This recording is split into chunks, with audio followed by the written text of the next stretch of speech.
प्रणाम।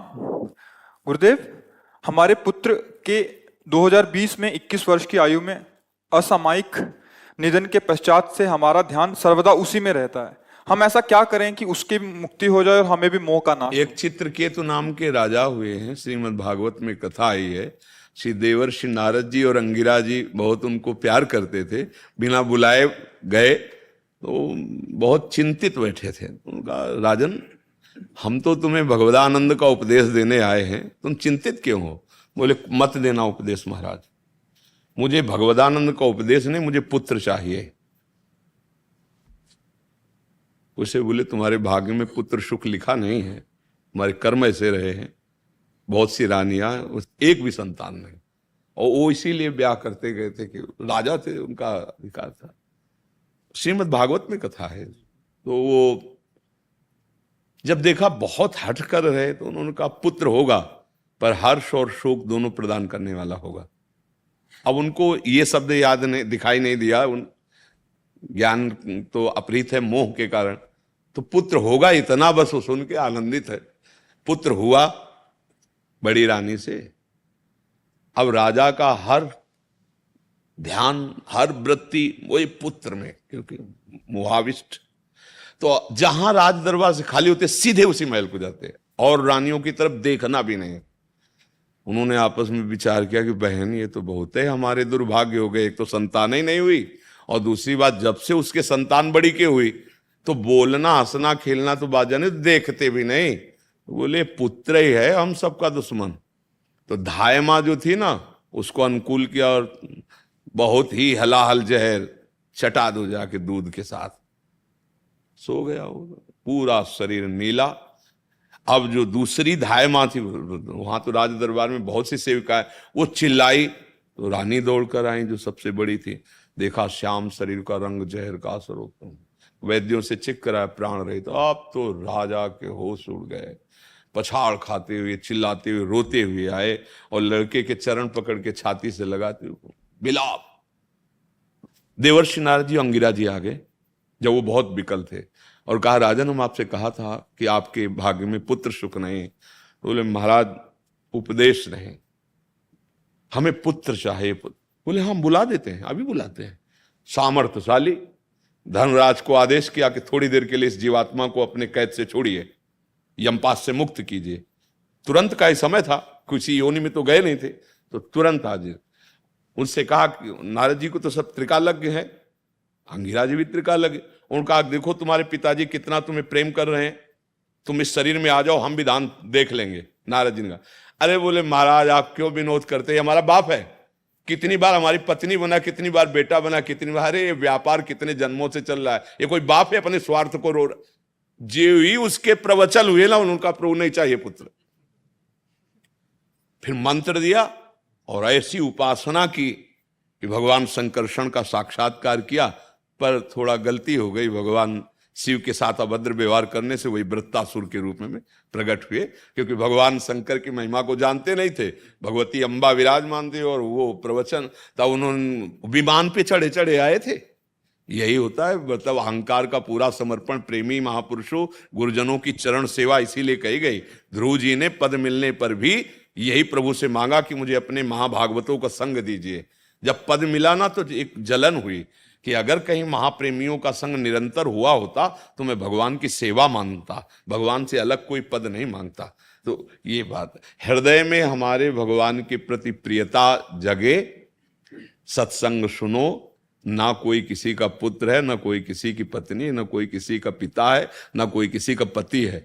ये थोड़ी देर के लिए माया के नाटक में हम आप स्त्री पुरुष का वेश धारण करके आए हैं, अपना काम बना लो। अगर चित्त वृत्ति मोहाविष्ट रहेगी तो जिस भगवत प्राप्ति के लिए भरत जी महाराज अपने राज्य, अपनी राजरानियों का त्याग करके आए, वही ममता थोड़ी सी हिरन में हो गई तो अगला जन्म हिरन का हो गया। हमारी तुम्हारी क्या दुर्दशा होगी जो ममता का जाल फैला हुआ है। इसलिए कोई किसी का पुत्र नहीं है। गृहस्थी में रहते हुए भगवत प्राप्ति तभी होती जब पुत्र में भगवत भाव, पति में भगवत भाव, पत्नी में भगवत भाव।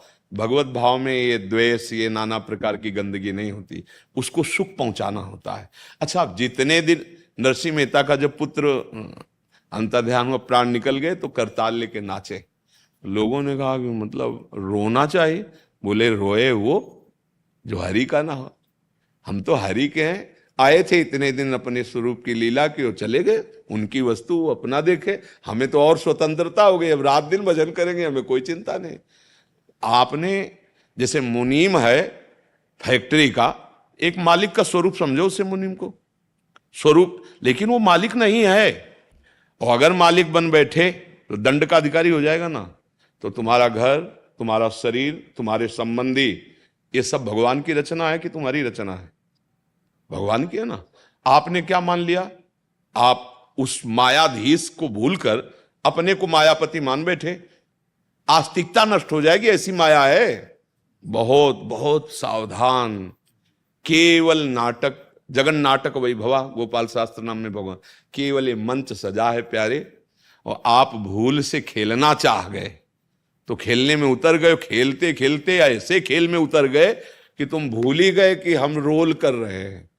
रोल को सत्य मान लिया, स्वांग को सत्य मान लिया, फिर बंदी बना लिए जाओगे सत्य। स्वांग को स्वांग नहीं रहने दिया और सत्य में आ गए, राग द्वेष में, लड़ाई झगड़े में। तो क्या हुआ? कानून ने बंधन बना दिया। आप सत्य मान रहे हो ना, माया ने आपको बंधन में डाल दिया।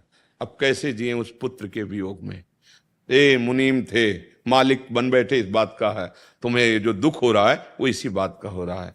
जितने समय के, ये सब सरकारी हैं भाई, कोई बंगला गाड़ी और सब बढ़िया व्यवस्था, बढ़िया खूब फूलों से सजा हुआ स्थान आपको दिया गया तो आसक्त मत हो, सरकारी आदमी हो। ये बंगला गाड़ी सरकारी है, कभी भी बदल दे आ जाए। फोन आया, आपका ट्रांसफर, अब कि ये हमारे गुलाब छूट रहे हैं, हमारा बगीचा छूट रहा है। तुम्हारा था ही नहीं यार, तुम तो सरकारी आदमी, भेजे गए थे।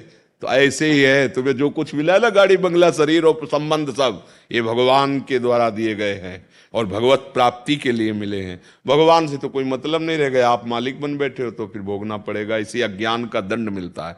तिनकर काल रूप में भ्राता, भगवत विमुख के लिए भगवान ही काल स्वरूप हैं, दंड देने वाले बन जाते हैं। महर्षि, अभी तो समझ आ रही है ये बात, बड़ी सतत ये बात बनी रही। इसीलिए कहते हैं हर समय राधा राधा राधा राधा जपो। जब नाम चलेगा ना, नाम पहारू दिवस निस, तो यह ज्ञान घुस ही नहीं पाएगा।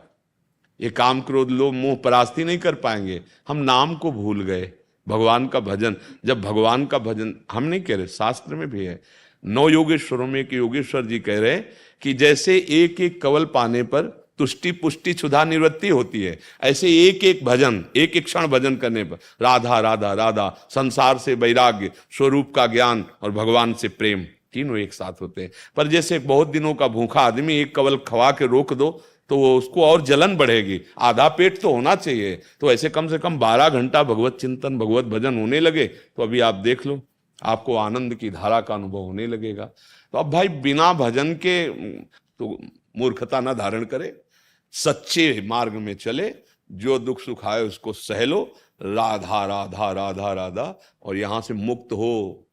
कसाई वाड़े में हो, बार बार कहते, हजारों बार कहते, भागो यहां से, निकलो, ये काल नष्ट कर देगा। संपूर्ण काल प्रपंच जितना है काल के अधीन है, समय आने दो, ऐसे फाड़ के फेंक देगा। देखते नहीं, एक्सीडेंट हुआ, चिथड़ा उड़ गए रोड में, बोले चलती चलती गाड़ी में आग लग गई, निकल ही नहीं पाए, भस्म हो। ये सब क्या है? काल के अधीन हो। ये कसाई वाड़ा है काल का, कोई न कोई गड़ासा का रूप लेकर आएगा और तुम्हें नष्ट कर देगा। एक जीवन की सीमा है, इसलिए राधा राधा राधा भागो, मुमुक्षुता जागृत करो, मुक्त होना चाहो इस संसार से।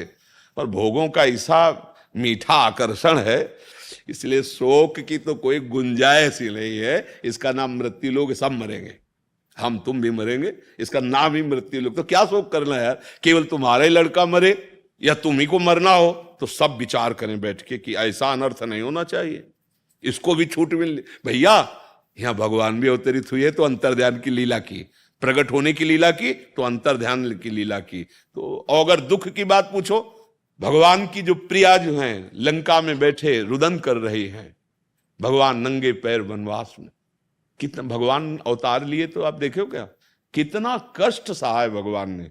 तो तुम इस दुखालय में सुख ढूंढ रहे हो और तुम सोचते हो कि हमारा नहीं भैया, भागो भागो इस संसार चक्र से मुक्त होने के लिए भागो। भागने का मतलब अंदर से निर्विकार होकर भगवान की प्राप्ति